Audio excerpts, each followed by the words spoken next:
to go. Good to go. How you doing, man? I'm good, man. How are you? Good. Nice to finally be back. Yeah, it's good to be back. I mean, not in our usual space, but we gotta make it happen. We're makeshifting a little podcast space here, but hey, Let's do it. It's about getting it done and the process and getting progress, right? Yeah, So, progress, not perfection. 100%. If you've been following me at all on social media, that's Which one you of the things. should. That's one of the things I used to say all the time when I was more regular on social media, Yeah. which I'm hoping to get back to. Yeah. We can talk about that another day. Actually, I scrolled through your Instagram today. I did a little Analysis, if you will. And your stuff is so good. Like your first and foremost, your photos, your videography, everything. Thanks, like, dude. Incredible. Like for real. It's I really appreciate good. Not that. because you're here and because we're doing a podcast together. But Yeah. It is Just blowing smoke. It really is good. So Thanks, man. But officially, welcome to the Dad Tribe Vodcast. Yeah. My name is JC, marketing expert, husband, father, and this is John. Yep, I'm John, coaching expert, fitness, all that kind of stuff, dad, entrepreneur, and I'm really excited to be here today. I love doing this. This is fun. Like, this doesn't feel like work to me. It's a little therapeutic for I think it's more therapeutic when you and I were having conversations when we weren't recording it, and that's what gave us the idea to record it. Yeah. So I think I'm doing this more for hopefully an internal help of me as a byproduct of helping someone else. Yeah, same. So, But I still find it therapeutic. Like I look forward to I look forward this to it. hour, 2 hours, whatever the case may yeah. be, on a monthly basis, on a weekly basis. Yeah. It's become very therapeutic for me. So Yeah, week over week, I make sure that Megan knows that today I have these hours blocked off. Yeah. Like, she literally just texted me. She's like, "Hey, the guys got to the house to work on the electric panel." I'm like, "Yeah, it's podcast day." She's like, "Oh yeah, okay," and she respects it, which is great. Yeah. So we've come a long way in that regard. It's not that she didn't used to respect my time, but like the communication of it has gotten better. I think too, growing or when you're in your 20s, you have a lot of guy time, right? By default, just when you're in college or you're right out of college, you don't have the lifestyle we have now. We have a lot of things. We got kids. We got a wife. We got a job. We got responsibilities. We got shit to do. to be 20 in college. We and got have shit so to do. much time. That reminds me of the Will Ferrell in Old School. He's like, "What are you gonna do tomorrow?" "Well, we have a nice day planned. We're gonna go to the Home Depot, Go to the Home the Bed Bath Depot? and Beyond." I don't know if we have enough time. But yeah, nice day somebody sent that to me the other day, and it's the truth. And it's like when you're in your 20s, when you're post college, like you have a lot of guy time by default, and that dwindles as you get married and you have kids and you have your responsibilities. And I think it's part of why we started the podcast. It's so fucking important to have that guy time, to be able to talk. And we get a little bit at the gym. I think me and Chris also we kind of like vent to each other, and we have humor together, and we've kind of formed this little circle. But I think it's so therapeutic and important for men to talk to each other. Listen, at the end of the day, you can talk to your wife all you want. Like, there's certain things that she just technically doesn't get because she's not necessarily in your head. She's there's certain things that you need to sit down with guys and talk and chat and have that male camaraderie. And it's just different. And just like they need the girlfriends. 100%. Yeah. It's not that we're special and we No, need it. no. It's that we each need our own Yeah. camp. I'm a firm believer in having maybe even more than one close circle, because I have my circle of guy friends in a group chat from my college days. My roommates, we're all still in a group chat. That's cool. We talk every single day. Cool. It's not always deep conversation. Like yesterday, they talked about Legos for most of the day. To be clear, these are FSU fans. These are FSU alum. So not just fans, but they bleed garnet and gold. Got it. Sorry, my favorite school was like $60,000 a year to go to, so I couldn't go to that one. So I went to FIU. It was a free public school. Great. That's awesome. I feel like that's always the gripe of FSU fans, is like to go after UM fans because most of the and by the way, most of the UM fans didn't go to UM. No. And it's a great point, but there's a reason for it. My gripe is like, let's look at your stadium when you're playing a game. Like, well, hold up. You don't have Hard Rock- anybody in there. No, well. You don't have anybody in there. That's a whole when you guys were struggling, Doak was struggling to fill up. So maybe the student section, but anyways, that's neither here nor there. That's another podcast. But yeah, for another day.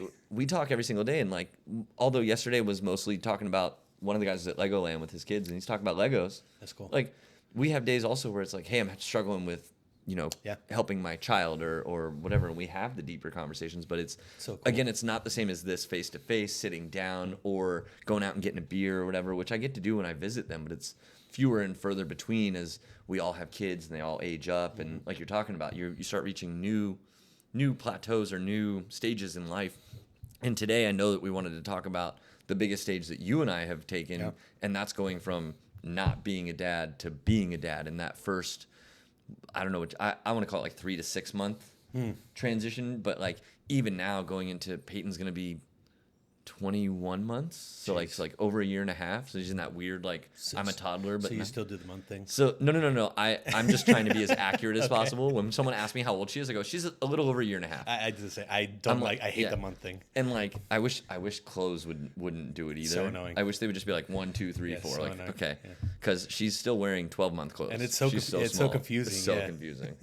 But anyways, that transition is what we want to talk about today to make sure that anything that we have learned, maybe we could pass it off, or just to help better understand your partner, maybe, or ultimately to bounce the experiences of each other, in this format, so that we can maybe understand something we didn't understand as we were going through it better.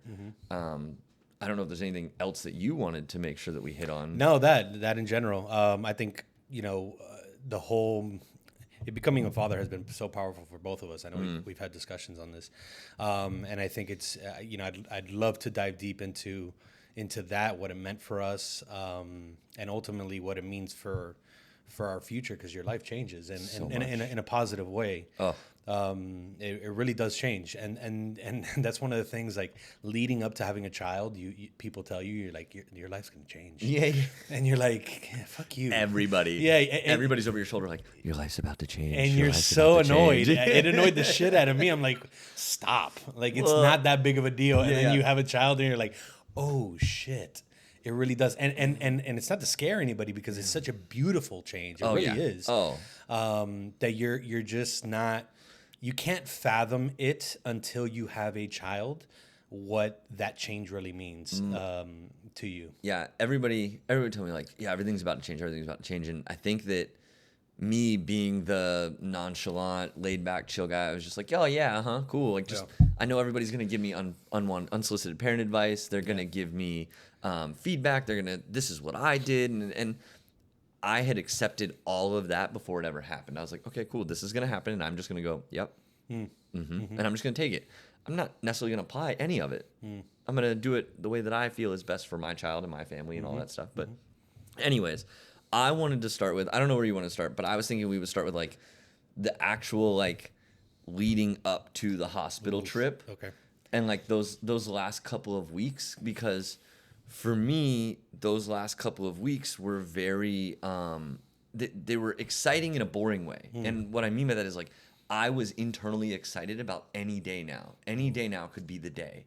And we're like getting closer to the due date and like that last week leading up.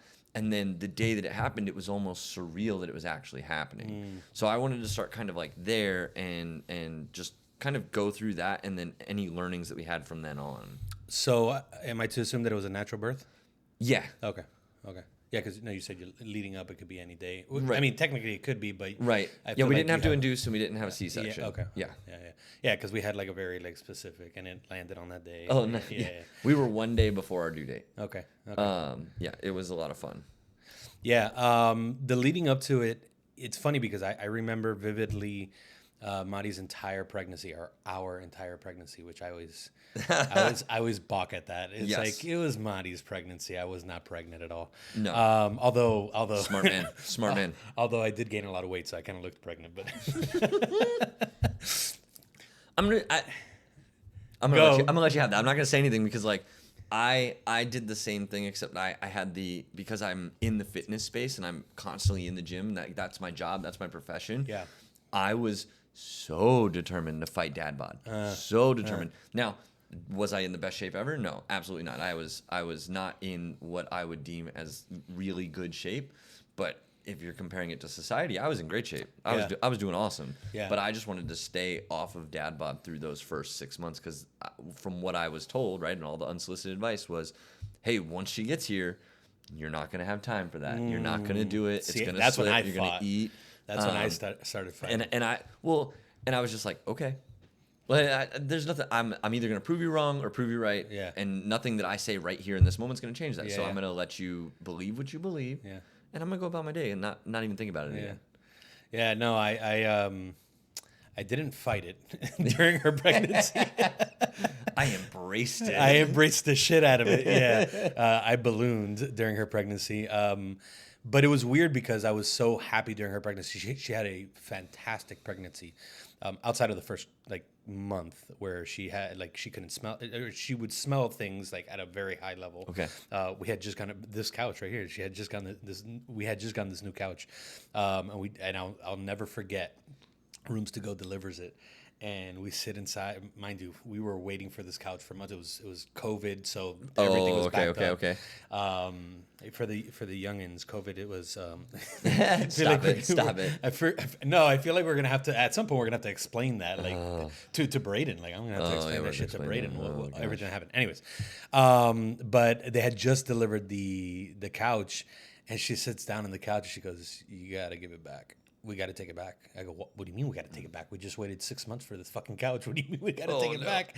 She's like, yeah, we got to take the smell. There's this, the couch smells like something and it's getting me sick. I need to throw up. Yeah. That's bad, wild. wild. Yeah. And I told her, I go, babe, I'm sorry. From everything that we've read and for what we know, this is only going to be a couple more weeks. You're going to have to suck it up. No. I'm not taking this couch back. I dug my feet in the sand and I was like, absolutely not. Ooh. And it ended up turning out great. It was a couple more days that she smelled it, and then she was like, "It's fine now." But yeah, she it was bad. So, but yeah, Madi had a great pregnancy. We together had a terrific pregnancy. The last couple of weeks was a little bit of a blur to me leading up. I think it was the excitement, the preparation, the family. We have a very close-knit family, and it's 99% of the time amazing, but you have those overwhelming times, especially around a pregnancy. Yeah. That can feel a lot. At the time, we were living with my mom, which was amazing, and we always say that she was a terrific roommate. But again, that's you want to have your own space, and we didn't. And as great as she was, it's still a body that's there that you know what I mean. So we had a lot of factors leading up to it the last couple of weeks, but it was amazing. I was happy and I was in a great place. But leading up to the pregnancy and even before Madi getting pregnant, I was always stressing the fuck out of having a kid. That whole thing was always very stressful for me to think of. My dad played a really big role in my life, and it was very difficult for me to wrap my head around how I was going to be a father. As good as he was, that Superman. We always talk about that Superman kind of concept. Yeah. And that was always something that placated me. It probably is why I pushed having a child back so long. We had Braden, Madi. I was 34, 33. So, and a lot of my friends had kids way before me. So it's probably why I pushed it back. My cousins had kids, etc. But yeah, outside of that, I think leading up, once she did get pregnant, outside of that, leading up to the pregnancy was fantastic. Madi always says that she had an amazing pregnancy, thank God, terrific. And then those 2 weeks leading up or 3 weeks leading up to the pregnancy, honestly, just a blur to me, man. Until we got to the hospital. Now I remember everything in the hospital. Okay. Literally, no, that makes total sense. It was almost like I snapped in like a movie. I snapped in when we were at the counter checking in to the hospital.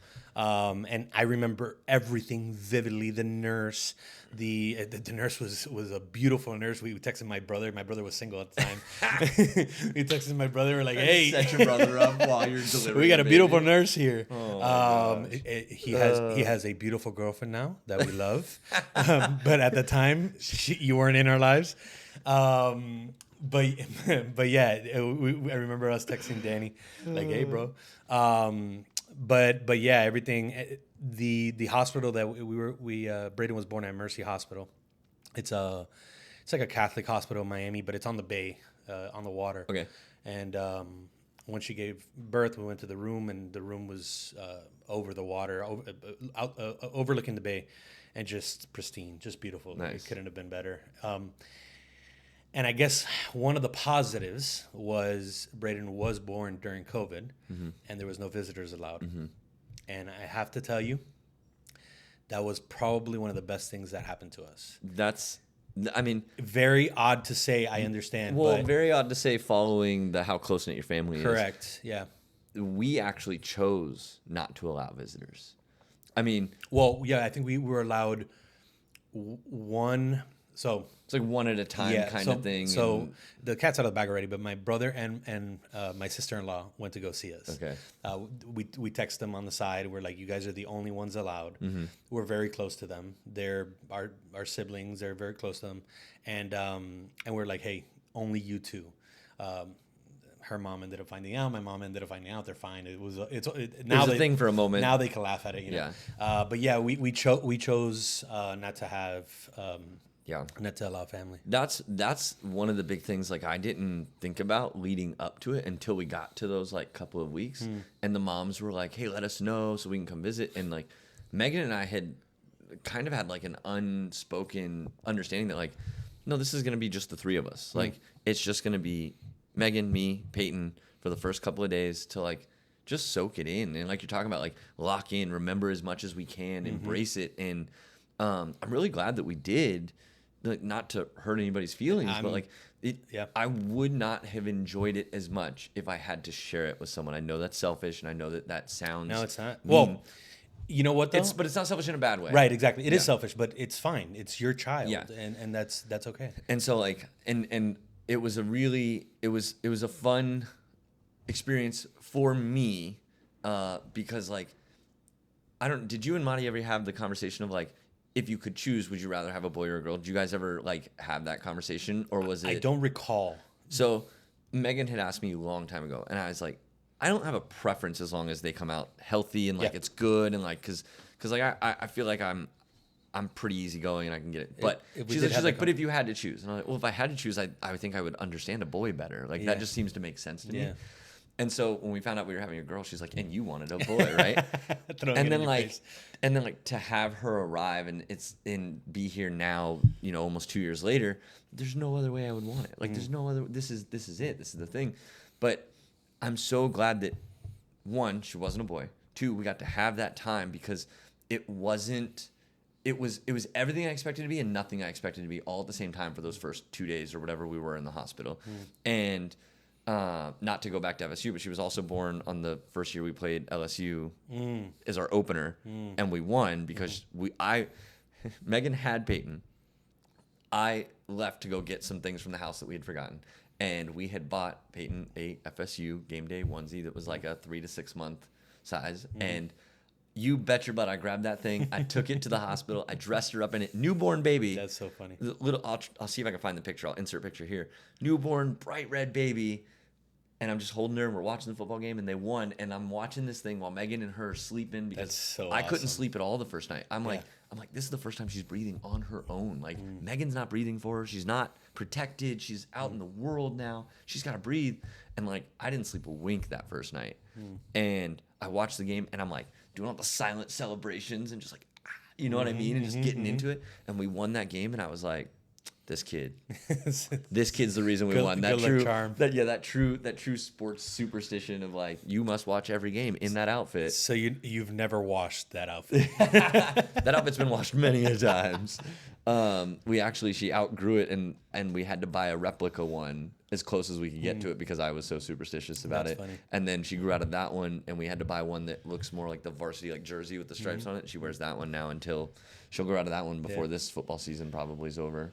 That's funny. She's just growing like a weed. But it's funny that you mentioned that about the the being selfish, but in a good way, because I agree with you that we felt the same way. Yeah. And after you have a little bit of anxiety about how are people gonna take that decision, but ultimately it doesn't matter. That's your child, and that's your child. That's your family, and that's your time with your child. Absolutely. The first time you're with your child, like fucking important. It's huge. So I and I don't know how your family is. I've never met them. I don't know the in and outs of your family, but we're a Hispanic family. And I say that with a lot of love, but I also know and all the stereotypes 100%. And we are over the top for the most part. For the most part, we're very cool, but there is over the topness. There is Hispanicness, you know, there is, and it can get overwhelming, like I said, and to have all that, and now looking back on it, is like, man, if we would have had all of that, because I could just imagine everybody showing up and the whole parade, like just of everybody, yeah. You know, being loud because that's who we are and how we are, and I'm good. Now, you flip the page when we got to the house. I did tell Mario, I was like, hey, when we get to the house, like, we gotta let people come, like we gotta, it needs to be an open door, you know, because we're not allowing them in the hospital, so gotta give them that. So it was the first day that we got there, everybody showed up, and it was just a party basically. But it was a good party. It was nice. It was we also needed that too, because you know, you're 3 days or 2 days in the hospital alone by yourselves with your baby, whatever, you know. It was cool to go home and have that reception and have everybody come over and, you know, have a drink with my brother and my dad and stuff like that. It was really cool. So we had an amazing time, man. I gotta say, I feel you on the first night. I think the first night, it was either the first night or second night. I'm pretty sure it was the first night. Braden actually slept on me, and I actually did skin to skin with Madi. I don't know why, because I'm pretty sure she had discussed that she wanted to do that, but for whatever reason, I guess just there was a lot going on for her. And that night she didn't. And I remember I got him maybe 2 or 3 in the morning. I was sleeping on that terrible fucking chair at the hospital. The chair. I still have back problems from that chair. Nothing to complain about. Okay, I'm not complaining, because I'm sure women are going to be in the comments like, oh, really? You're complaining about the chair? I just gave birth, asshole. Get in the comments. Specifically, my sister-in-law is going to see that, and she's going to come after me. Let him know. But she just gave birth, and we actually had a comment. We were back and forth on that like a couple weeks ago. That's awesome. But yeah. So but I did skin to skin with Braden that night, and it was really cool. Obviously, it's not even close to the skin to skin that he does with his mother, or that he did eventually with his mom. But it was so amazing. Like there was such a cool vibe, and I knocked out. I look back at it now. I was like, man, if I would have fucking rolled over. No. There was no chance of me falling asleep. I knocked out. I was so tired, dude. Yeah. So tired. Well, I'm sure you were too, but so tired that I ended up dozing off. Was I in a deep sleep? Probably not. but the lightest sleep we've ever had. Yeah, but I did fall asleep with him on. Now the nurses are coming in and stuff like that. It's very safe. Yeah. But yeah, it was awesome. But it was a really cool experience to have that. Very different from, I'm sure, what our parents and grandparents experienced, just because of the fact that we were alone and there was nobody else, and we were in this weird time of COVID that everything was very careful, and and it was different. But in that specific case, it was great. Yeah. And we talk about it all the time when we have our second child. We might do the same. Yeah, I don't foresee us doing it much differently. I think that we really do like that alone time with her. Even now, I like having that alone time with her when I get home. Yeah. She stays home with Megan. Megan works from home, and I come home and I get to basically take her and get that alone time.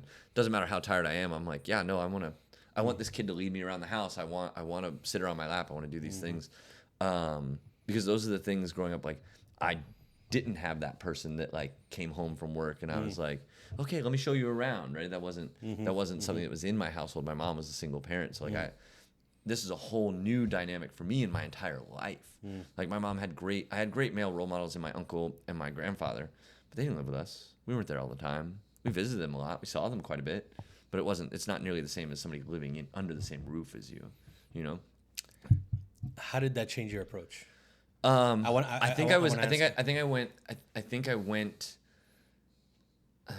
to say that because I've never experienced it, I wanted to make sure I did it the best possible. There was nothing to compare to. There was no bar to meet. There was no expectation put on me by anybody or any pre-existing person other than myself.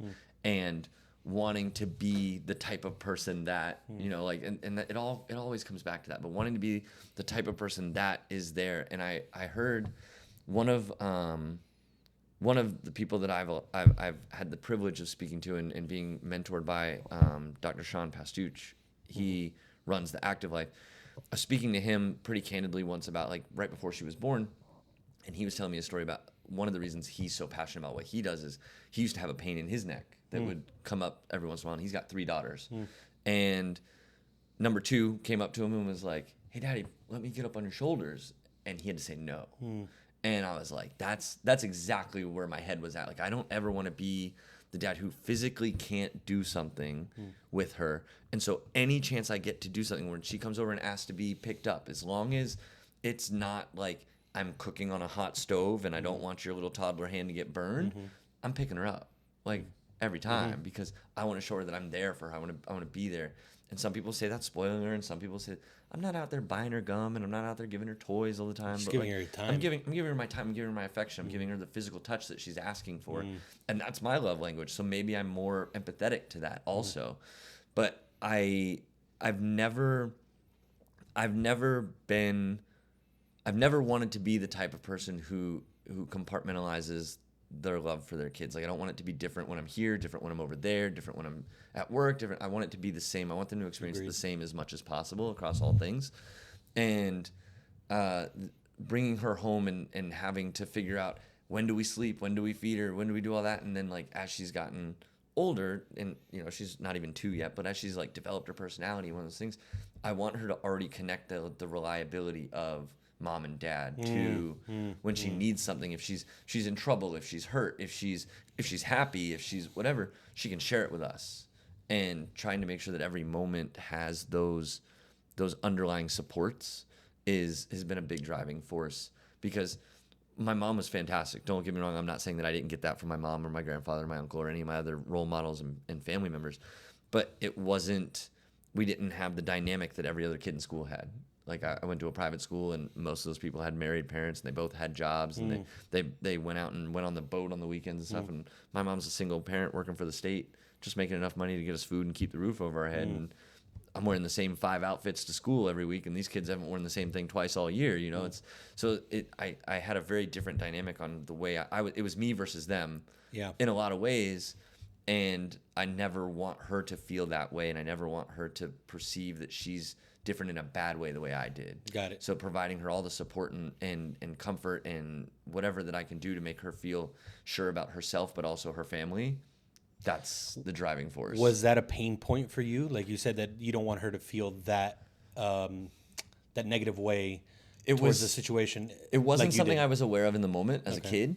Looking back, though, like, I realized that I felt self-conscious, but I was 11, 12, 13. Like, I didn't know what that stuff was. I was pretty well protected and sheltered from a lot of negativity in the world by my family, by being in a Baptist school, a private school, right? I was very privileged, not to bring little up a trigger bubble, word, if you will. but I was in a little bubble.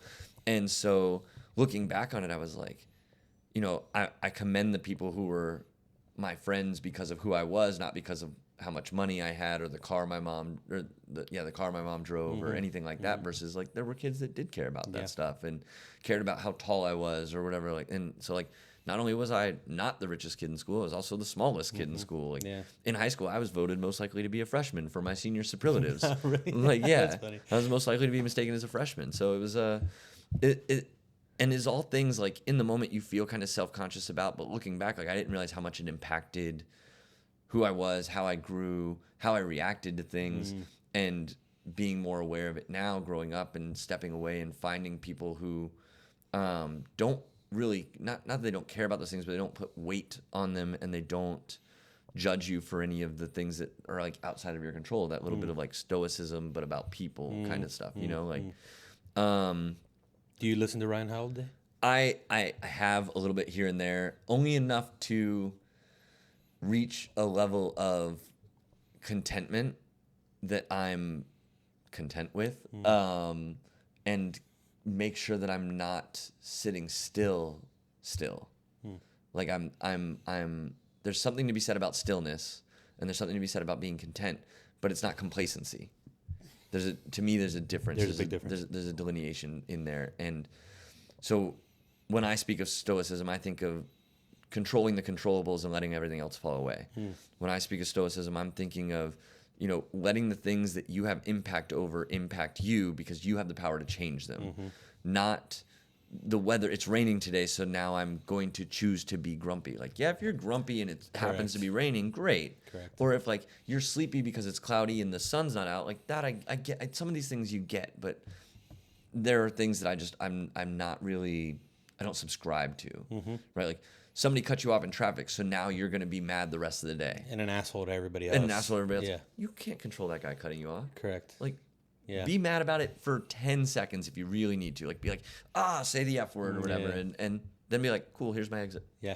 And once you get off the freeway, you're done. You're done with it. It's done. You move on. You don't take it out on the next guy at the next light who doesn't stop as fast as you want. I don't know. That happened to me yesterday with the phone incident. Yeah. Yeah. Well, I had a hell of a morning yesterday. Yeah. Well, you had a pretty good comedy of errors. But actually, I thought about that yesterday, and we'll go back to the being dads thing. I think we veered off a little bit, but it's okay. It happens. It's a podcast. We can always go back. That happened to me yesterday. I woke up. Wednesday. I had a bunch of. Today's Friday, right?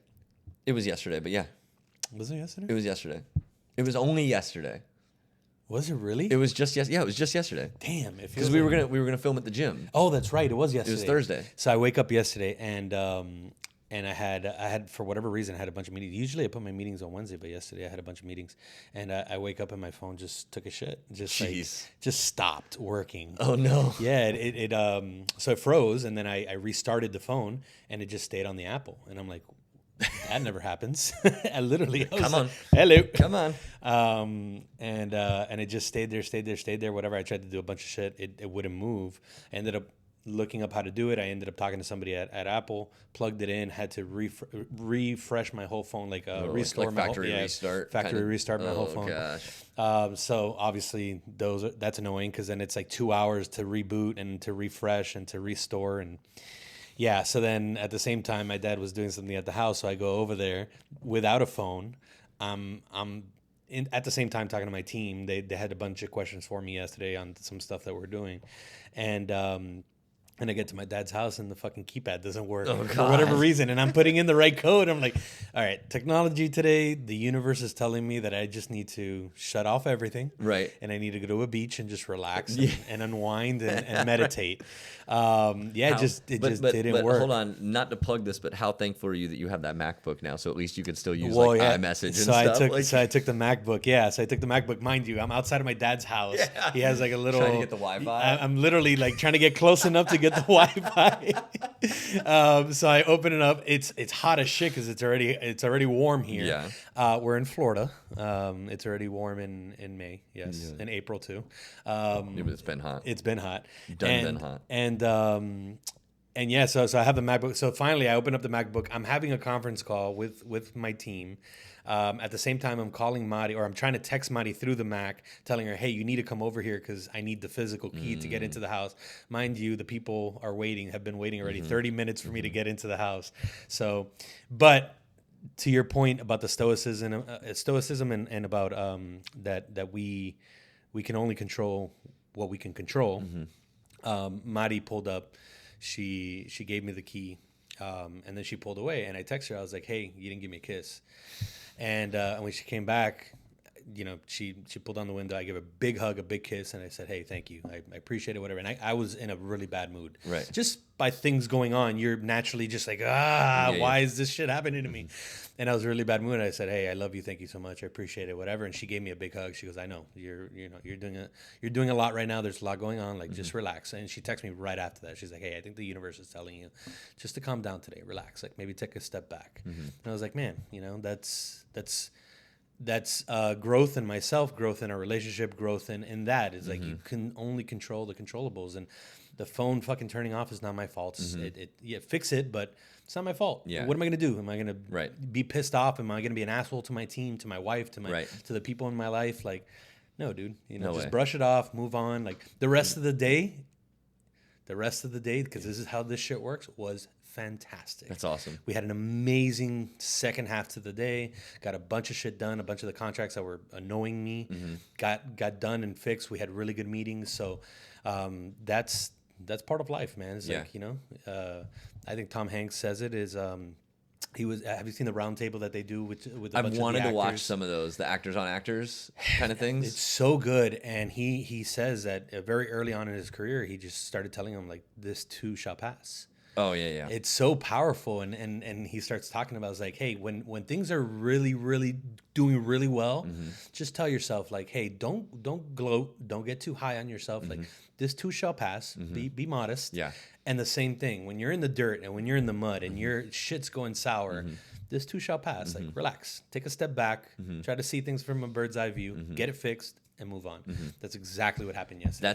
That's so funny because, and I'm gonna segue us right back to where we wanted to be. You're so good at that, by the way. I take a version of that in my life, and I tell myself it's just the season I'm in.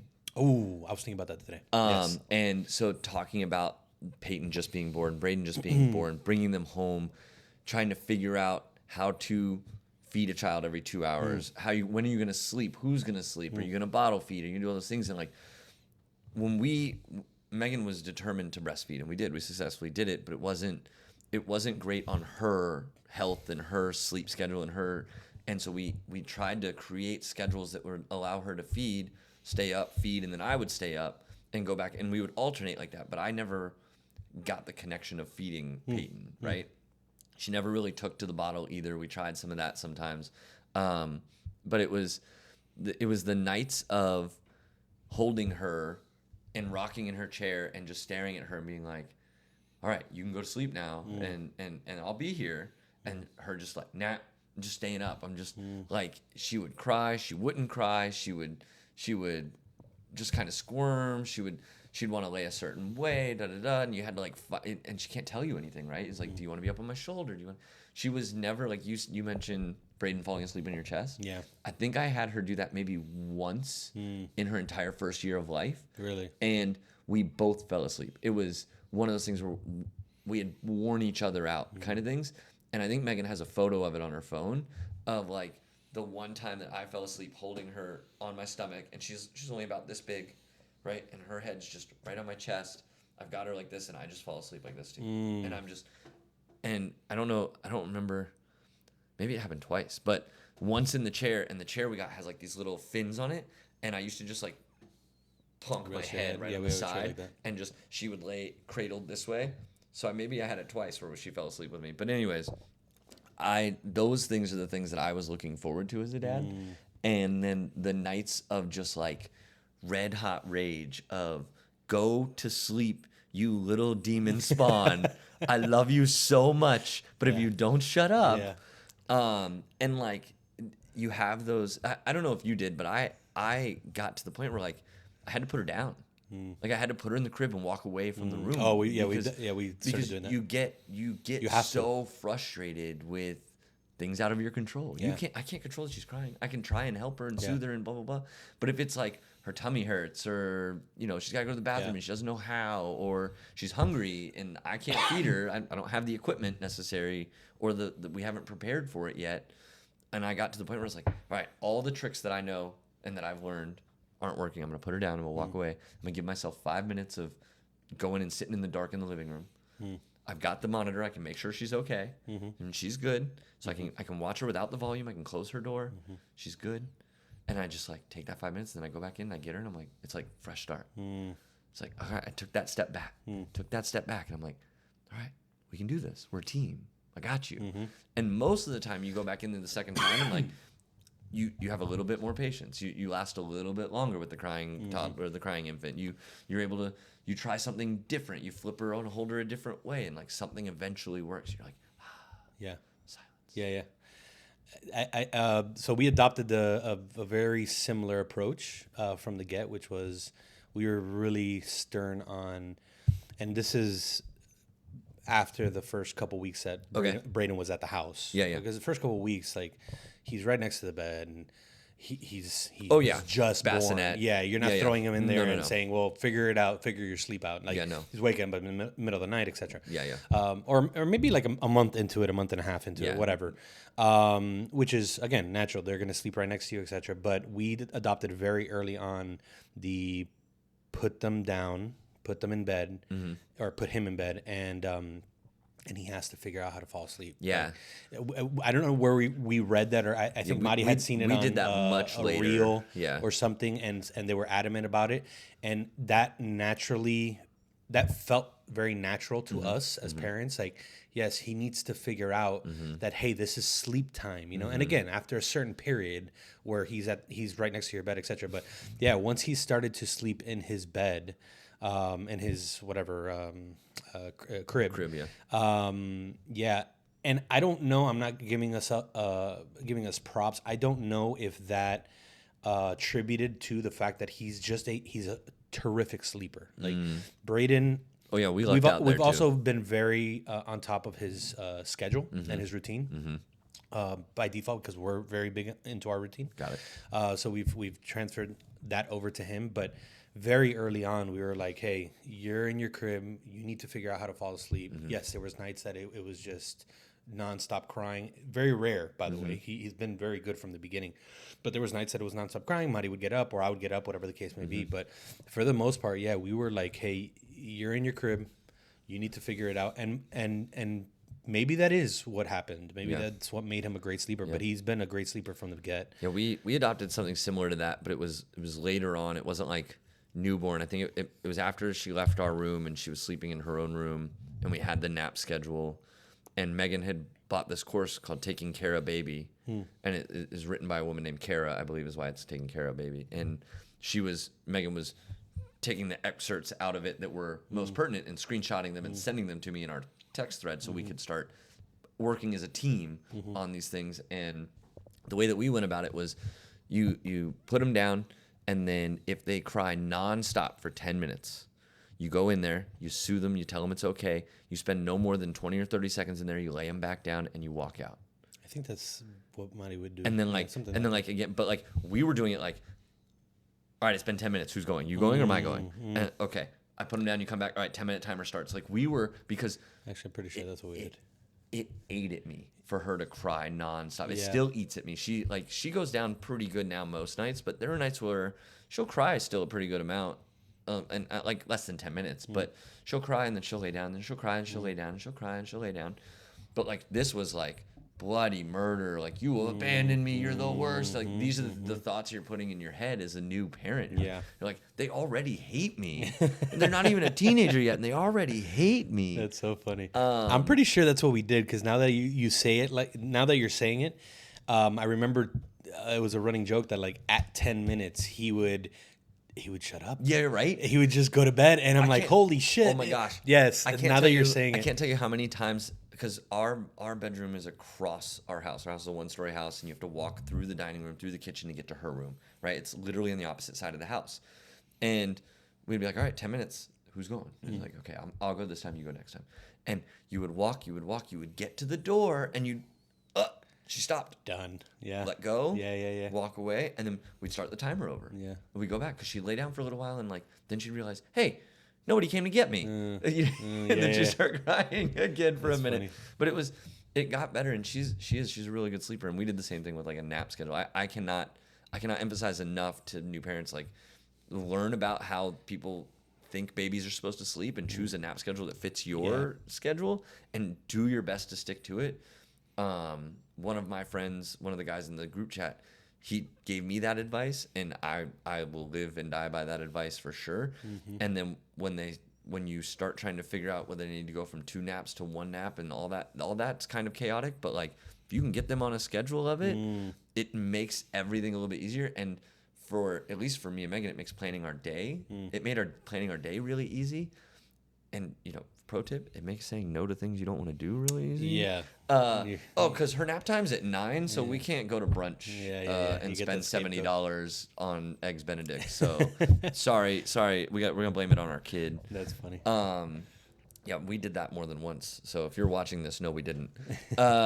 We were actually so we were very good on routine. Yeah. But we were a little bit hybrid with that approach, whereas we always said Braden is entering our life, we're not entering his life. And it was it was a very strategic mindset that Mari and I always said from the get. And we socialized him from early on, like very, very early on. Actually, he was in, and I hope we don't have to do this with our next child. We had to do this just by default because we had moved up here and we didn't have any help. But Braden at 6 months was in daycare. That's wild. It's wild. Now, I fully point to that, to his rapid development, like his speech, his just the way that he thinks, etc. Like that 100%. And you can compare that. Now everybody's catching up as they get into school, etc. But you can compare that with like the cousins, whatever. He was very quick as a boy, because usually boys are a little bit slower than girls developing. He was very quick to develop language. Even with hearing issues, because he had the tubes put in, etc. Right. Even with that, he's always been very developed very quickly.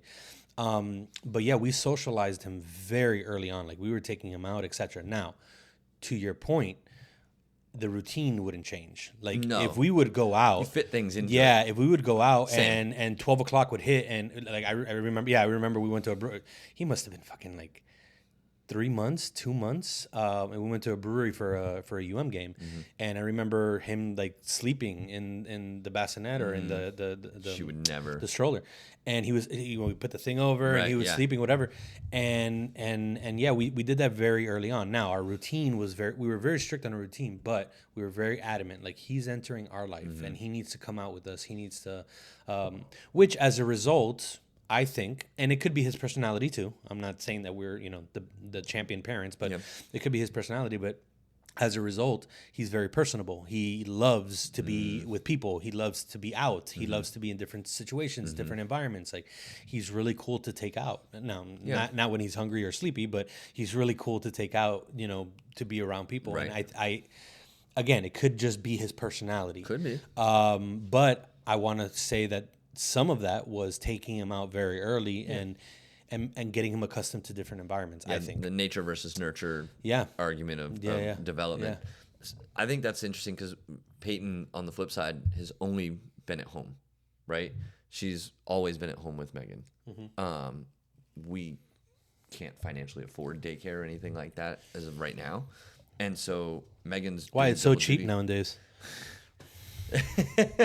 I'm glad you made that face afterwards, because I wasn't looking at you and I was like, what are you talking about? At all. And so Megan's doing double duty of working from home and being stay-at-home mom, and which is one of the reasons I love coming home and being like, all right, now I get my time with her, But it's funny that you say that, because like Peyton loves going out. She just wants to go outside. She just wants to go outside, and she'll wave. She waves at the trash truck. She waves at everybody walking by the house. She waves at cars when we go out on walks. She waves at cars she doesn't know. And like when we go out to restaurants, we go to the same places. As a creature of habit from my upbringing, when my mom finds a restaurant she likes, that's where we always go. She has gone through phases, and right now we are there's a Mexican restaurant down in Largo that is really, really great. But that's almost exclusively where we meet them for food when we go. And this Mexican restaurant is family owned. It's very small. It's very cool. And Peyton is not very good at sitting in her high chair at this restaurant because she knows this place. So she wants to get up and she will walk, and she'll just walk around all the tables and look at everybody and wave. That's so funny. And I'll just follow her around. That's awesome. And I'm sure you've seen these stories on Instagram of me just filming her as I walk behind her, and she just and she'll find an empty booth and she'll climb up in it and she'll look out the window and then she'll climb down and so like she's social to an extent. She hasn't played with a ton of other kids, but when she does, she's never like, she hasn't been the aggressor in anything. She does kind of snatch things, so she's an only child, and I think that's just part of the territory, unfortunately. Yeah, Braden does too. But she's not even 2 yet. She'll learn. Yeah. She knows how to say please and thank you. She might not clearly understand what it's for yet, but she's learning. And so I think that's very interesting, to the different dynamics of like how they spend their day and how they interact outside, being kind of similar despite their day-to-day being so different in being with other kids and not being with other kids. Yeah, and by the way, I don't think that long term that has any difference. Oh no, but it's interesting. Going to early. daycare at 6 months as opposed to 3. Yeah, 2 or 3. 2 or 3. I don't think long term that has any effect. On the contrary, well, even I think about it now with putting B into t-ball, whatever. He's actually showing a lot of interest in baseball. Like, yeah, and I've tried to fight it. Like, I grew up playing baseball. I was an athlete. I played college baseball. Please don't do softball. And I've tried to fight. I was like, soccer is a great sport. We'll call it football. We'll call it football. I was like, soccer, great sport. It's amazing. Yeah. He did not like soccer at all for whatever reason. Maybe that might change. But yeah, man. Too much cardio. He saw. No, I just think Marty's kid. I think it was a little boring to him. He was like the ball, like. Oh yeah, what do I do? What do I do? But ironically enough, baseball's not boring to him, which is the most boring sport. And he got the ball, he got the bat, and I just got him a tee now, and he seems to love it, man. I literally have not forced that on him at all, and he seems to love it. But to my point is, I look at that and I thought about it. I was like, man, when do we put him in? And is he going to be missing out on anything? I'm like, dude, I never played t-ball. I started in coach pitch. Like, Got you. I never played t-ball, and I was a very good baseball player. I played college baseball. Got my college paid for because of my baseball skills. Like, I was fine, you know. So you freak out as a dad a little bit. You're like, oh, should I put him in? Is it too late? It's like, bro, he's not even fucking 3, bro. Calm down. He's gonna be fine. Yeah, it'll be okay. But yeah. So it doesn't mean anything long term at this age. I find it interesting that because of that socialization and because of him starting daycare so early, that you saw that quick, How speech. early did you start thinking about those like extracurricular things for Braden? For Braden, Yeah. Not too long ago. Like it took a Like while. it's a recent development for you? Development. Okay. Yeah. I always knew, just because of my upbringing and because of by default, I was not shoved into baseball. That's not the right way to say it. I started baseball, and it was very traditional in growing up at that time period, as well as in our culture, like a Hispanic culture, that if you play baseball, you play baseball. You don't play anything else. Oh. Yeah, because remember, I mean, in Florida, baseball is year round. Right. This doesn't happen in the rest of the country. Like, baseball is seasonal, literally. Right. In baseball, we're playing baseball all year round in Florida. Spring ball, fall ball. The actual season. Texas as well, in California as well. Like, that's why Florida, California, Texas has always been the breeding ground for great baseball players, because we're playing all year round. So our skill set at 8 years old is really a skill set from somebody in Minnesota at 12 years old. You know, we're just developing that very early on.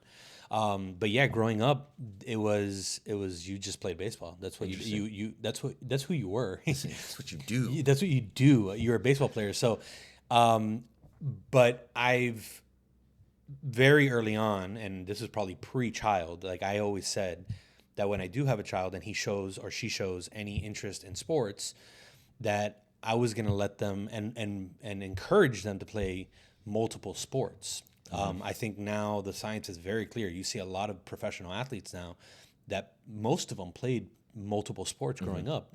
Very rarely do you get a one sport athlete that makes it. It's usually that it's the football player that played that's a tight end that also played basketball, or the baseball player that was the quarterback. You know, like very, very often now, because I think that's more of an accepted thing that you play multiple sports. And I would argue that unless you are playing multiple sports, you're not developing your full athletic potential. Oh, yeah. If you're just playing baseball and you're just doing baseball movements all year round, you're not. Can you be a good athlete as a baseball player? Yes, absolutely. I would actually argue that baseball players are probably the better athletes out of everybody. Like, you could take a baseball player and put him on a football field or a basketball court, and they'll be decent. Have you ever seen a strictly basketball player try to play baseball? Like, very difficult.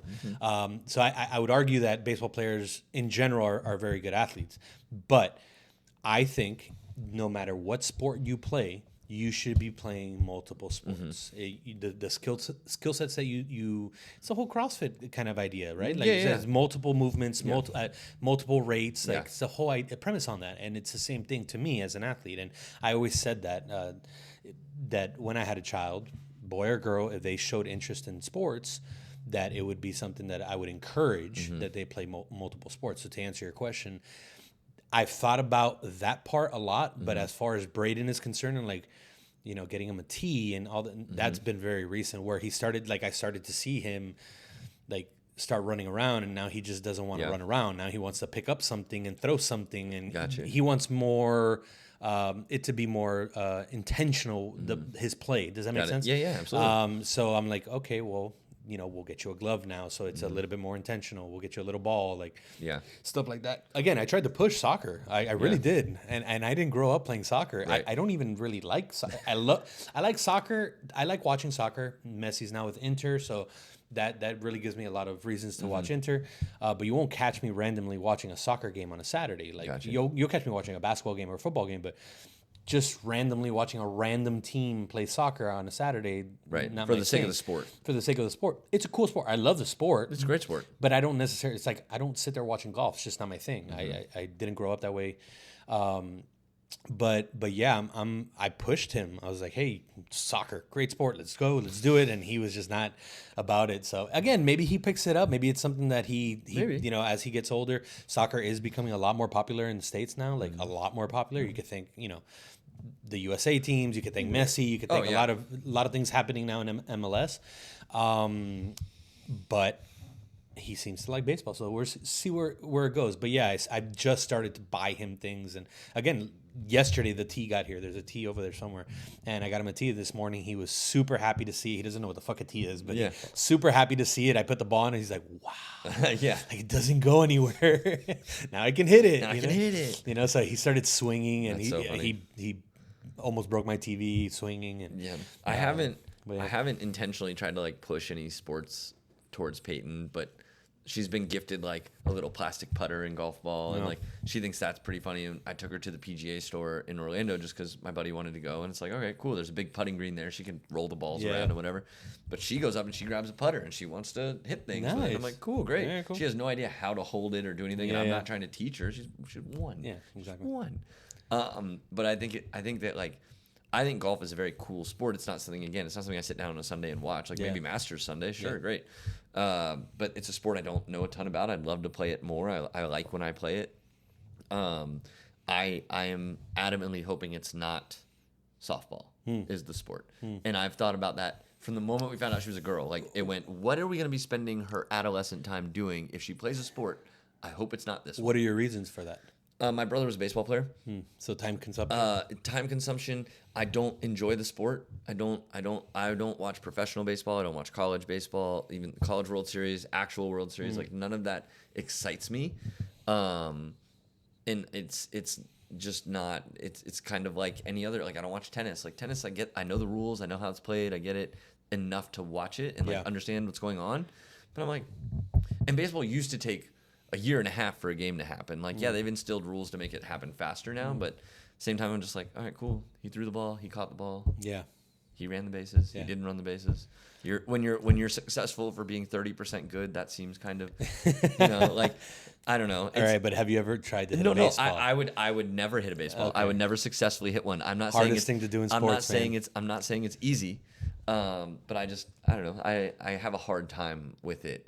And I've kind of fallen out of love with basketball too. Like basketball has become the 3-point game, and like my favorite thing to see on the internet for memes in basketball is big men of the '90s versus big men of now. Yeah, and they show you like what's his name, Wembaya or whatever. Yeah, and then they show you like David Robinson. Yeah, and like David Robinson's just like. I saw Shaq play center. Oh yeah. Like people say that that we have good centers now in the league, and by the way, there's for the game. Yeah, for the game today, but.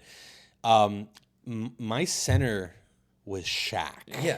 Okay, there was not a human being more powerful in that sport than Shaq. Yeah. Like he would literally move people out of the way. Shaq didn't get a special nickname because he was Shaq. Right. Right. He broke the backboard season 1. Or actually he did it in college too, I believe. Watching him, the Admiral, watching Karl Malone, watching Kareem.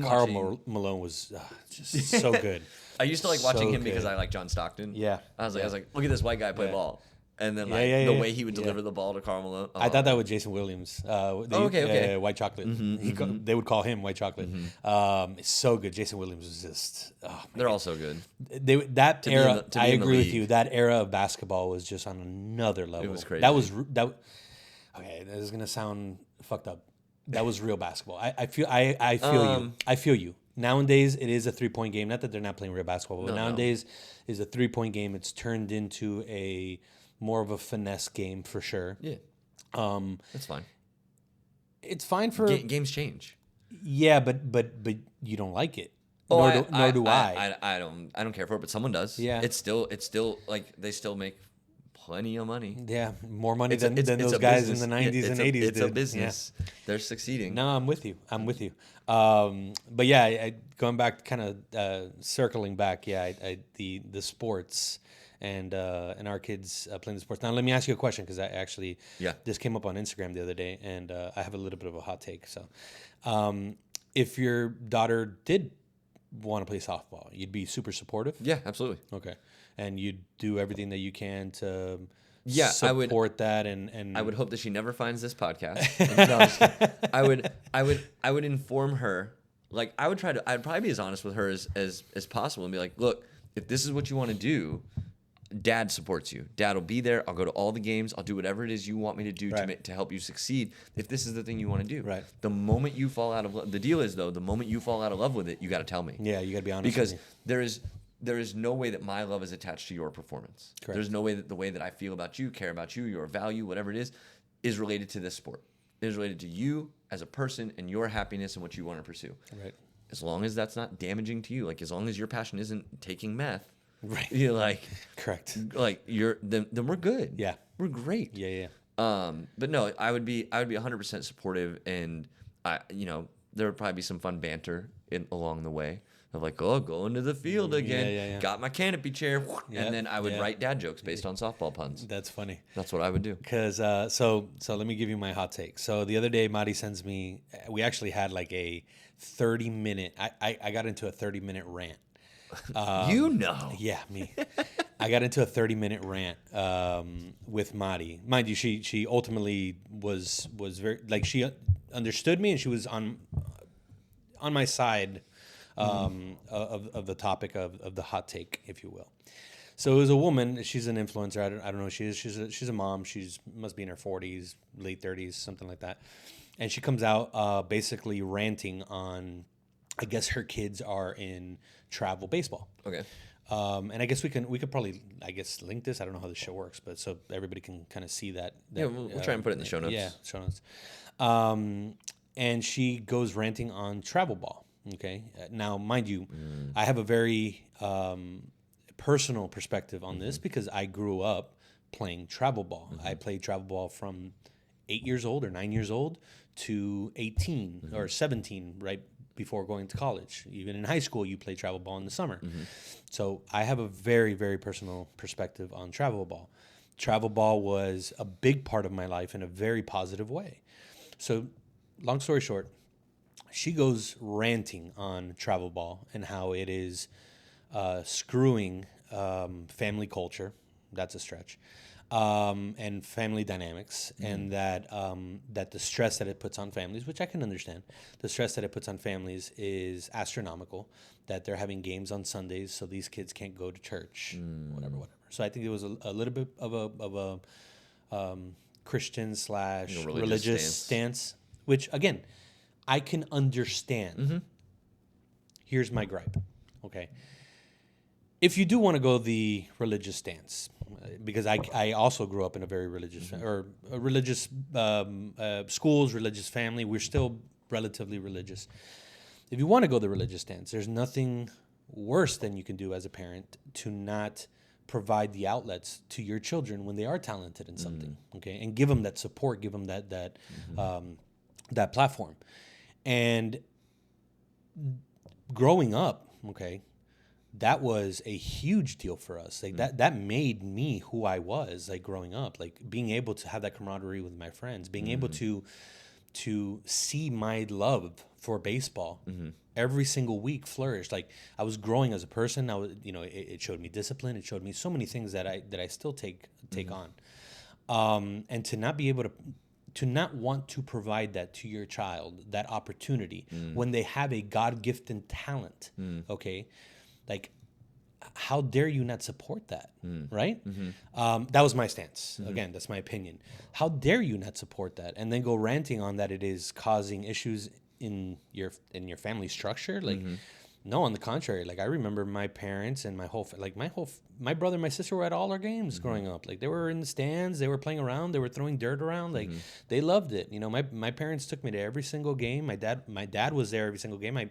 My mom, not so much, because my sister was in ballet, so they would go on their own as well. But very supportive, and it taught me so much growing up. And my hot take is like what you just said. Like, yes, do you technically want your daughter to play softball and be in travel ball? No. Are you going to support the fuck out of her if she does? Yes. Yeah. And that's, I was so taken back at her rant. And almost like kind of casting a shadow over, travel ball and baseball and that culture, which I know that culture very well. Can it be daunting? Yes. We were gone Christmas. We were gone spring break. We were gone summers. Like, I didn't have a normal spring break, a normal summer until I was 22 years old. Okay. For real. Like, I didn't know what spring break was. I thought spring break was Wide World of Sports and Disney playing a tournament. That's what I thought spring break was. So, we didn't. There were certain things. Yes, there was sacrifices, 100%. I know there was many sacrifices on my parents' end financially. I get that part. Yeah, okay? And time. Yeah. But to think that you're going to have children and not sacrifice certain things is, to me, a very short-sighted view. And again, the ultimate take that I had, and what I kept on coming back to with Madi, was, how dare you? How dare you not want to provide? And maybe she's a terrific mother. I don't know her. But it's just this one instance.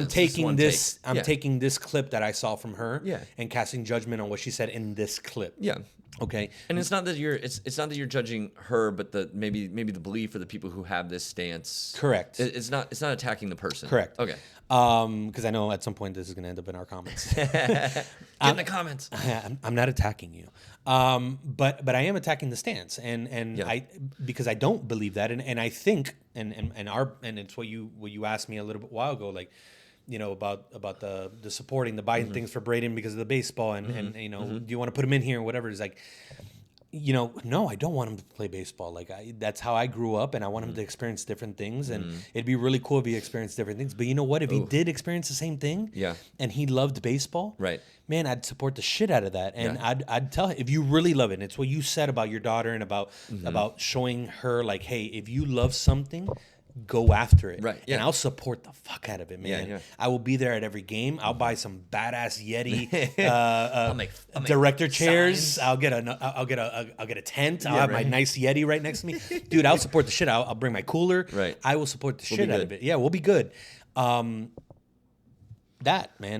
So I have a couple follow-up questions to play devil's advocate, because I don't necessarily disagree with you, but do you believe that kids could get that experience without playing travel ball, meaning they play more in a local league that always meets at the same field against the same 6 teams?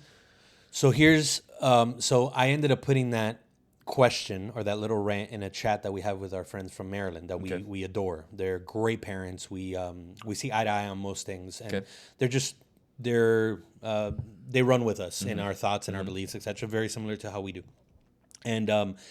And she actually said that they don't have their child in travel ball, whatever.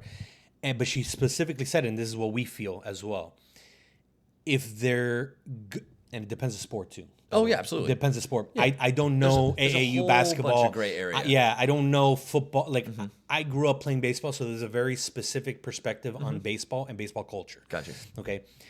If your child is good enough in baseball, if he or she in softball But if, in this case, Braden, if Braden is good enough in baseball, and I see that he has talent and he has passion for it, okay, because that's very important as well. Because your child can be 10 years old and have a lot of passion in baseball, but if he's not very good at it, like, you have to have a real conversation with him. Not that, hey, you're not very good at it, but like, but you get what I'm saying. Like, Please have that conversation. yeah, but Hey, Braden, you suck. No, but you have to be honest too. You can't paint that brush for your child. Oh yeah, you can't be the parent that says, "Why isn't my kid getting playing time?" 100%. Like, you have to have an honest conversation. Hey, you're not as developed as Johnny. You're not. Right. Johnny has a rocket arm. That's why he's right. pitching. Whatever the case may be, you have to have a real conversation with him. And her point, which I agree with, is if my kids get to the point, they're a little bit older, but they're not there yet, I think, for travel ball. Maybe they are. I don't know. But if my kids get to the point where they're talented enough and they want to do it. We will go out of our way to make that happen. Okay. Now, I don't know. I've never, like, we've seen clips of the kids or whatever, and I don't know if they're of that talent or whatever, or maybe they will be. I don't know. But in my case, very specifically, if Braden at 10 years old, 11 years old, 12 years old, okay, is good enough for playing travel ball and he has the opportunity to do so, then yes, we will make the sacrifice. If he's not, we can have that conversation. Because again, there's no point. You could play in those local leagues, etc. But baseball's a very specific culture. I think there's a way that you can paint it to be like, even in the people who think they're ready for the pros go into the developmental leagues. Correct. So this could be your developmental league to get to the travel team. Yeah. The other, you mentioned something else. Did that answer your question? Yeah. Yes, you set the parameters in which it would be acceptable to have the developmental process before going to travel ball and investing all that time, the effort, the travel, the money of it all. Because I know that travel ball is much more expensive. It's very more lucrative. It can open more doors for you, and there's always going to be the people who are like, well, you only get better by surrounding yourself with the best, right? Great, all that is done. You mentioned, you said something else, and I had a great question, and now I forgot what it was.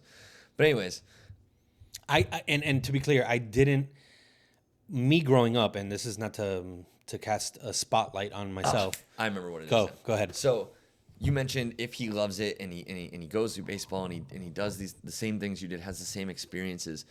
One of my fears is that I had all these experiences in my sport, which was distance running. Right, I was never like good enough to run for a D1 college or anything like that. But I was on the varsity team. I had a good time. I helped my team do fairly okay at state.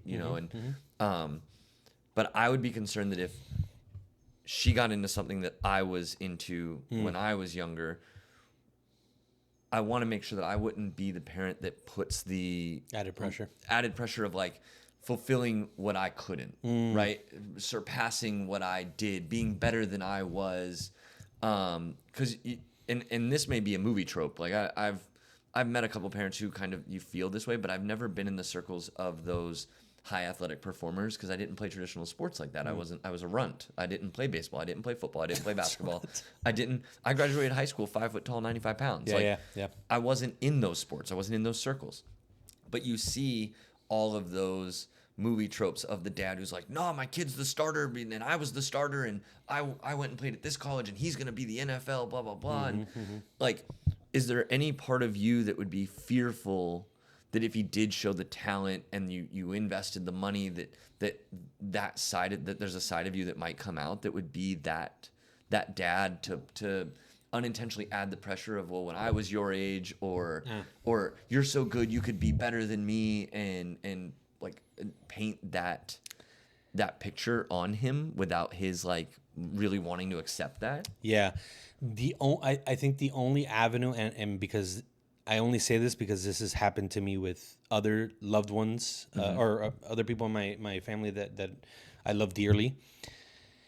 I think it would only happen if I saw him with this incredible talent and this incredible gift that he may or may not have, but at that moment that he has, and is not living up to his own potential. Does that make sense? I wouldn't do it. I wouldn't do it. because he's not surpassing me. Like that it wouldn't come from a you're not living up to my expectations of you or what I want you to be because I want you to be better than me. Okay. So when I hear this, here's what I hear when you say that.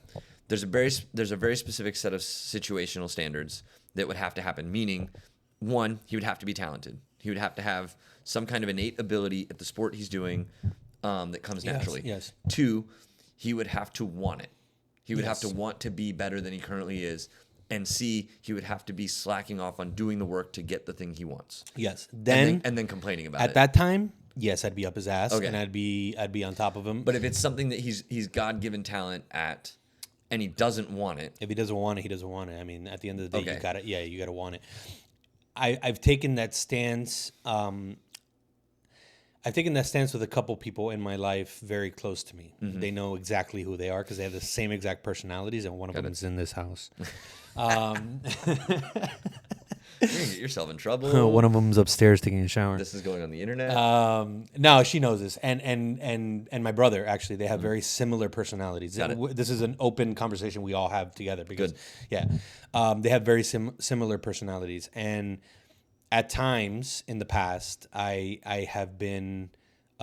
There has been situations where they might not want something, but I see that they're so good at it or talented at it, and I will push them. So that's why I'm giving you that scenario because I've learned from my mistakes, and I have seen how hurtful that can be. Right. Mind you, I'm coming at it with incredible intentions. That's just who I am. You've seen me. I'm rah, like, let's move forward. Let's run through the wall. Like, Right. let's go. Let's all come together and run through this wall together. Like, Yeah. that could be very overwhelming for especially people around me. So that's why that I answer the question that way, because if I do see Braden with the talent, and by the way, I say this also because this is how my dad was with me.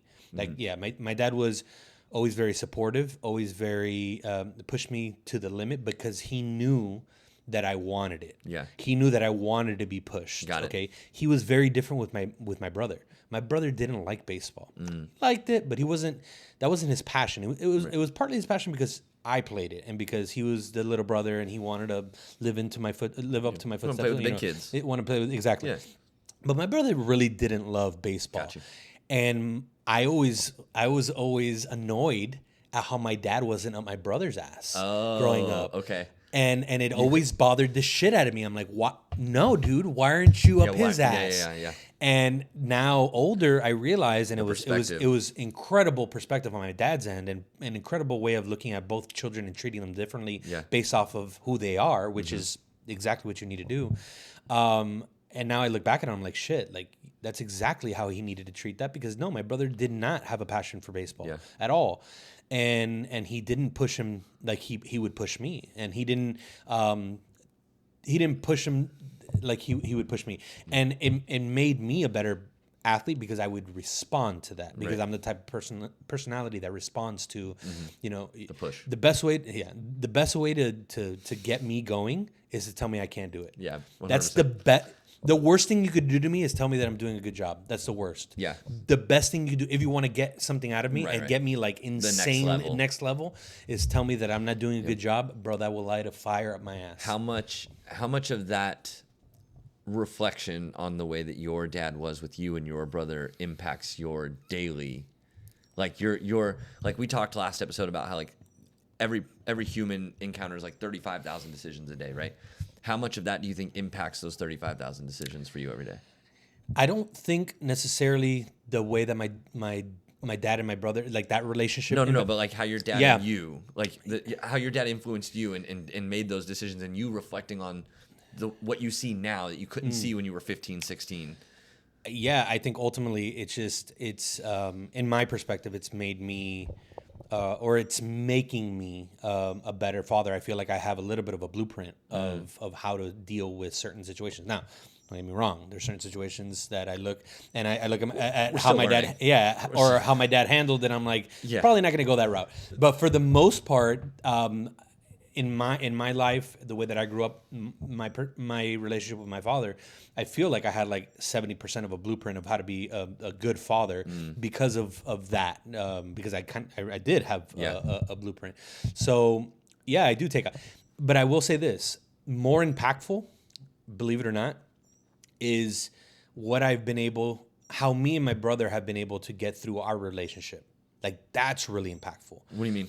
Because I think growing up there was that distinction of like, hey, you're being treated this way, I'm being treated this way.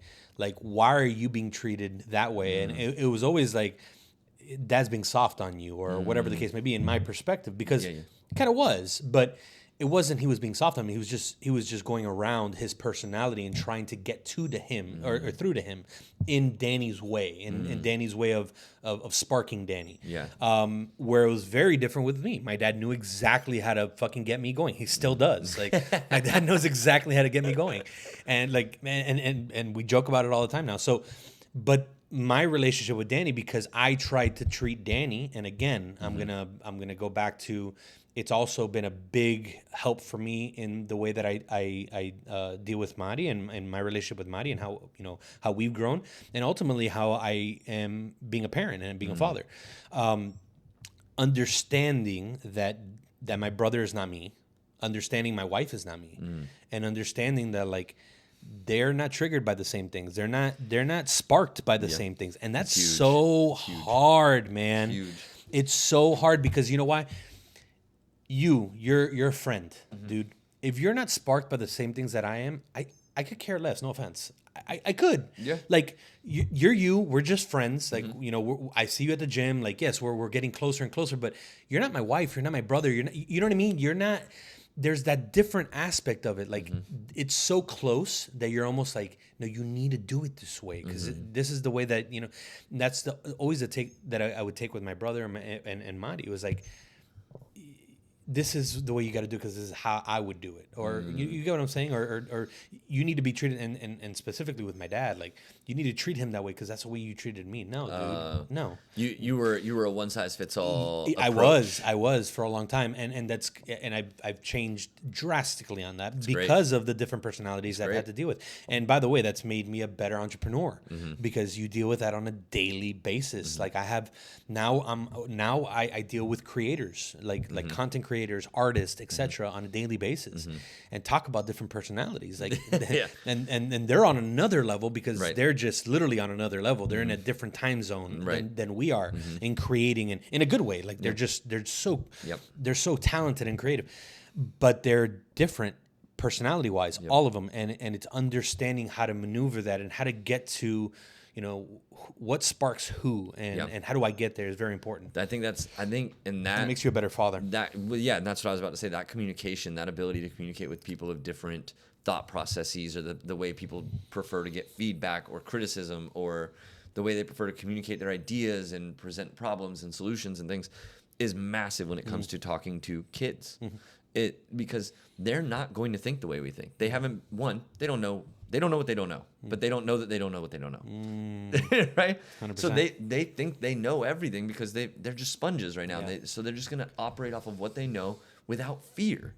And so we have to be able to talk to them and teach them and educate them and in all kinds of different ways.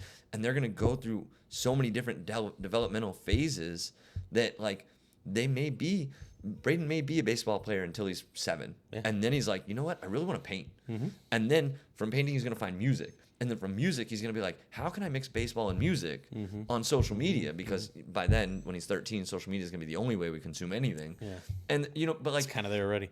And so we don't know, but that's one great thing about what you do and the people the circles that you get to run in, is you're building a skill set that you may not even realize, is going to be so good for your home life, to be the type of dad that you have in your brain, from melting what was so great about your dad, what's so great about your relationship with your brother, what's so great about your relationship with Madi, and like creating this relationship with Braden around all the best parts.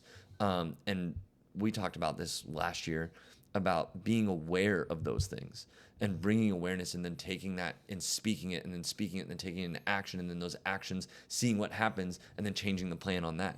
And so I think that all of that is going to be massive, especially as Braden gets into defining who he is in 5 or 6 years for the first time. And then he's going to reinvent himself again in 3 years. And he's going to reinvent himself when he's 18. Then he's going to reinvent himself when he's 25. Right. And being able to navigate those different the different person he becomes each time is going to be cool. So I think that's cool. Yeah, I agree. And again, going back to the whole point there is, if you want it, if you're passionate about it, then yes, there's certain things that are going to be expected of you, as a person, as an individual. But if it's something that you're not passionate about, then dude, you don't want to do it. Like, by all means, How old is Braden right now? Braden is going to be 3 now in May 31st. So this month. So he's about to be 3. Yeah. He's about as close as you can get to being 3 without being 3. Yeah. How many different versions of Braden do you think you've encountered since he's been born? Wow. A ton. Right? A ton. Yeah. Like more than 10. Yeah, Marty and I have a running joke that he reboots at night, and when he wakes up, for real, like a fucking computer, he wakes up sometimes, and it's like, who are you? Yeah, what did you do with my son? What did you do with Braden? That's so funny. And who are you? And what's your name? Like, yeah, he reboots at night sometimes. I love it's that. Unreal. Especially when he gets really good sleep. Yeah. You notice the difference that he wakes up and it's his there's like 4 or 5 more words that he says. Like, Okay. it's so noticeable. It's crazy. Peyton is, I feel like I associate him to like developmental stages, but like when Peyton went from a sack of potatoes, to, okay, now I'm squirming, to, okay, now I'm cooing and making noise, to now I'm rolling over, to now I'm crawling, to now I'm walking, and saying, babbling. The baby babble phase, by the way, my favorite phase. Really? The I'm saying absolute nonsense, but I'm also not shutting up. Yes. Because I think I'm saying something. She is telling herself a freaking epic story, and it was great. It annoyed the shit out of Megan because she had to hear it all day. But I only hear it in the car, or I only hear it when I'm home, and it was my favorite to like hear her in the other room just being blah blah blah blah blah blah, and it's so much better than crying. Yeah. To saying mama dada, to saying puppy, to adding, to learning people in our lives, to starting to put sentences together, like very small, like over there, or fruit now, or more, and like starting to be able to like really comprehend things. And I'm just so excited to hear that like in the next year I'm going to get another 10 versions of Peyton. Yeah, you get so many. My favorite version by far, and I say version, or my favorite phase has been being able to connect with him. Like, now that he's speaking, and now that he's like, I can sit him on my lap and say, hey, dude, X, Y, Z, and he's understanding it. Yeah. To me, out of all I've loved every phase. Don't get me wrong. Being able to teach him. Being able to teach, being able to connect, and being able to communicate with him, really communicate with him, and him understanding me has been my favorite phase. Now, you're probably going through different phases as a father in this aspect, because I see it with my brother-in-law and my sister, and I see it with my cousin that also has two daughters. Having girls is different than having boys. Well, yeah, 100%. 100%. And I have a boy, and I can tell you that. I see it. And it's I tell everybody that will listen that has a boy, it's like he's mama's boy through and through, and most boys are for a good part of their childhood, and he's that dude. Like, he comes home and he literally like runs right next by me. It's like, mama, he's like, peace. Yes. And I've seen it's later. very different with girls. So my point is, when I really started connecting with him, right, like father to son, was when he communicated and when we could talk. It was closing a gap that was there. That was there because he, from the day he was born till today, it's been mama first, mama first. He literally says mama first, like that. That's a phrase that he says whenever he wants to, like, opposite in our house. Yeah, exactly. And it's such a cool dynamic to see that difference between having a boy or having a girl, because it's.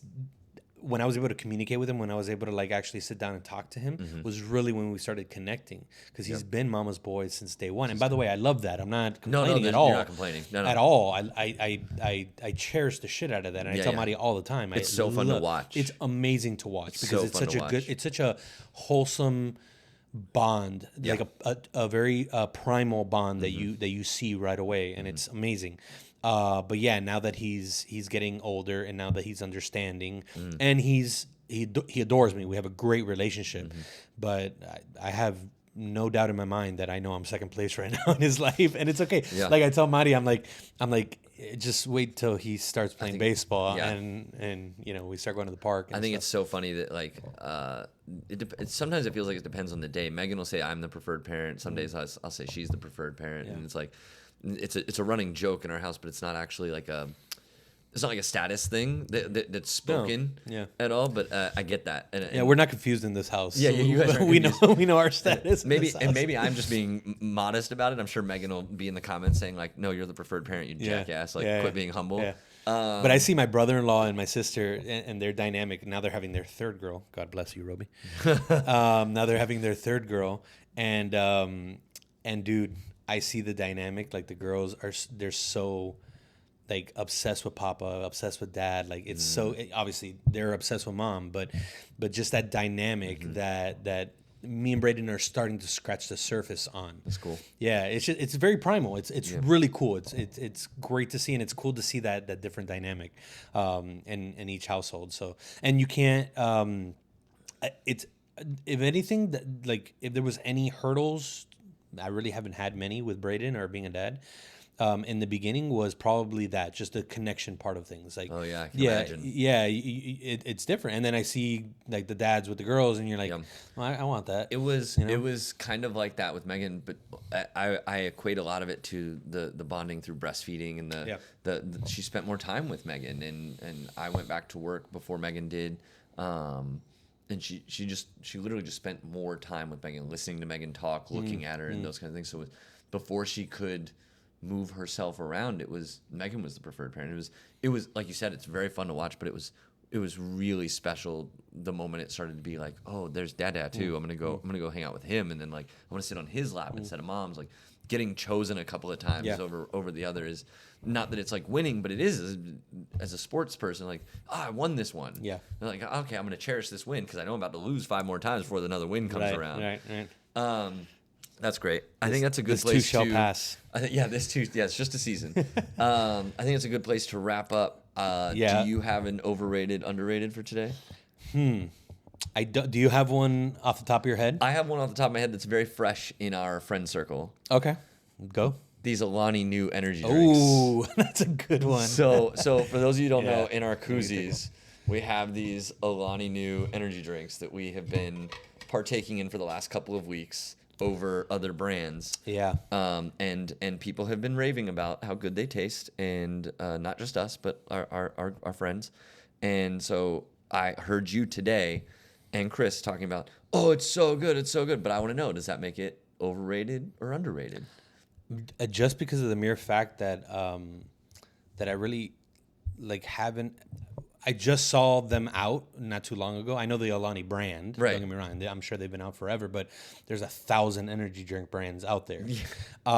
But I think that they're underrated, to be honest with you. Okay. The taste is incredible. Right. Not sponsored, by the way. We're not sponsored. I was blown away at the taste. No aftertaste whatsoever. And what I love about it, too, is I think traditionally, just by default, most energy drinks kind of taste the same, except for Red Bull. Red Bull has a very specific taste, but and it needs vodka. It's not something you sip on. It needs vodka. That and Rockstar. Like you don't just drink a Rockstar. By the way, the other day I was in Miami. I was at a Sports Grill, and it's a chain down there. They shout out to Sports Grill. Best wings around. And it was must have been like 12:30. It was 2 medical school girls, like I guess they were medical school. They didn't look like nurses, and they had like a medical. I couldn't see the tag, but I know it was medical school, or nursing school, and pounding Red Bull vodkas. Oh my god! At 12:30 on a Thursday, pounding Red Bull vodkas. That makes me sick. Gave me PTSD. but no, Jaeger bombs. Oh my god, I think. It's underrated. The taste is amazing. To my point, it doesn't taste like a traditional energy drink. Okay. Like it almost tastes like a little like fruit punchy, or that one does the slush. Mm-hmm. I really like them. I think they're underrated. Yeah. I think they're delicious. I've been drinking energy drinks for way longer than I'd like to admit. You're an energy drink guy. I'm an energy drinker. Yeah, you definitely are. I don't drink coffee. And all right. Just found that out today, by the way. Yeah, I don't drink coffee. Yeah. I don't like the taste of sweaty bean water.